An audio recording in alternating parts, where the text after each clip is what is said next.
Hello students, I am Azabin Siddiqui and welcome to back my online geography classes. In the previous class we have already started chapter 9 International Trade, and last class we were studying about introduction and definition of international trade and barter system, and today we will read history of international trade. So our today's topic is history of international trade. In early days, trade was confined only to local markets because transporting goods over long distance was always a risky affair. Most of the resources were spent on meeting the basic necessities like food and clothing. Only the rich people could afford to purchase jewelry, costly dresses, etc. This led to a limited trade in luxury items. पुराने ज़माने में क्या था कि व्यापार स्थानीय स्तर पर ही किया जाता था, क्योंकि वस्तुओं को अधिक दूरी पर लेकर जाना क्या होता था कि बहुत जोखिम भरा होता था, जोखिम युक्त होता था। इसलिए अधिकांश जो व्यापार होता था वो लोकल स्तर पर ही होता था। अधिकांश संसाधनों का प्रयोग जैसे भोजन एवं वस्त्र आदि मूलभूत आवश्यकताओं की पूर्ति के लिए ही किया जाता था। यानी कि मेनली जो व्यापार होता था वो ज़रूरी चीज़ों के लिए ही होता था, जैसे जिसमें हमारा खाने पीने की चीज़ें, भोजन हो गया और वस्त्र या कपड़े वगैरह हो गए, तो इन्हीं का व्यापार किया जाता था। और वो भी खास करके ऐसे एरिया में जहाँ बहुत ज़्यादा नीड होती थी वहाँ पर इसका डिमांड रहता था, लेकिन एक्सपेंस कम रहे उन चीज़ों का। जो महंगे और कीमती चीज़ें होते थे जैसे ज्वेलरी वगैरह या बहुत महंगे लग्जरी कपड़े वगैरह जो होते थे, वो सिर्फ धनी लोग जो उस वक्त रिचेस्ट पर्सन होते थे वही लोग खरीदते थे। इसलिए उसके साथ साथ फिर इन चीज़ों का भी व्यापार धीरे धीरे शुरू हुआ। One of the earliest land trade routes was the 6,000 centimeter long Silk Route connecting Rome to China. The caravans traveling on this route used to trade in Chinese silk, Roman wool, iron, wares, precious metals and several other high-value commodities from India, Persia and Central Asia. शुरुआती दौर के example या उदाहरण हम जब लें तो 6,000 kilometre लंबा जो रेशम मार्ग जिसे सिल्क रूट था, जो रोम को चीन से जोड़ता था, और इस स्थल मार्ग से होकर जो जाने वाला कारवां था चीन से रेशम, रोम की ऊन, लोहे की वस्तुएं और बहुत सारी बहुमूल्य वस्तुओं, धातुओं को तथा भारत, पर्शिया एवं मध्य एशिया से अन्य महंगी वस्तुओं का व्यापार करते थे। यानी कि शुरुआती दौर में जब सिल्क रूट था, 6,000 किलोमीटर लंबा रूट था, उस रूट पे व्यापार होता था जो भारत, पर्शिया और रोम और चीन का कारवां जो ये पूरा लेकर के चलता था। तो वहाँ पर लोहे की वस्तु, बहुमूल्य वस्तु, ऊन, रेशम वगैरह का ट्रेड किया जाता था। After the disintegration of Roman Empire, ocean travels increased during 12th and 13th century, which led to the growth of European commerce. Trade between Europe and Asia flourished and America were discovered.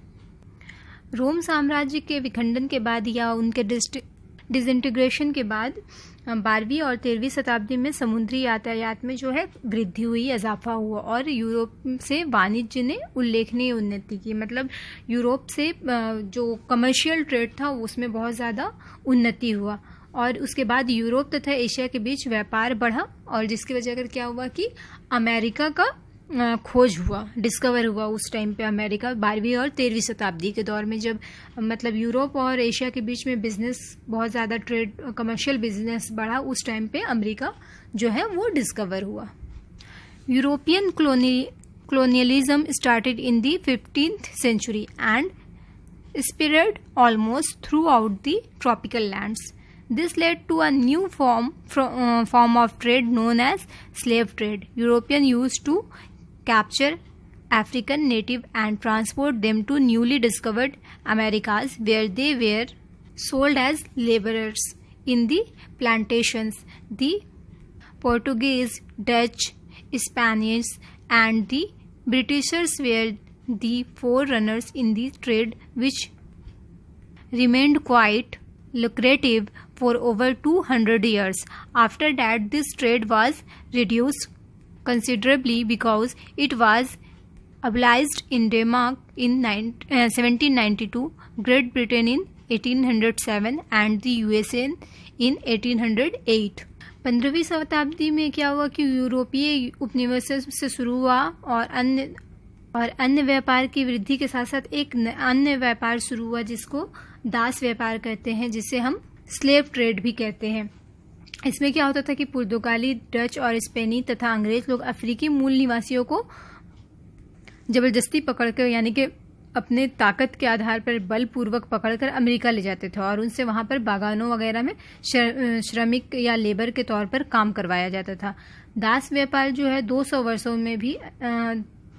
वर्षों के आसपास चला, उससे ज़्यादा ही समय तक चला और अमेरिका वालों के लिए बहुत ज़्यादा लाभकारी रहा। लेकिन क्या हुआ कि 1792 में डेनमार्क में और 1807 में ग्रेट ब्रिटेन में और 1808 में संयुक्त राज्य अमेरिका में इस पर प्रतिबंध लगने के बाद ये व्यापार जो है समाप्त हो गया। यानी कि 15वीं शताब्दी में शुरू हुआ था जो ऑलमोस्ट 18वीं शताब्दी में समाप्त हो गया। इसमें क्या हुआ था कि डच और स्पेनिश और पोर्टुगीज लोग जो थे अपनी ताकत के आधार पर ऐसी कंट्री जो अफ्रीका के ट्राइब्स वाले कंट्री हैं जो उतने विकसित नहीं थे, विकासशील नहीं थे, वैसे कंट्री के लोगों को अपनी ताकत के आधार पर उन पे कब्जा करके उनको अमेरिका ले जाते थे और वहाँ उनसे लेबर का काम और श्रमिक वगैरह का काम करवाया करते थे।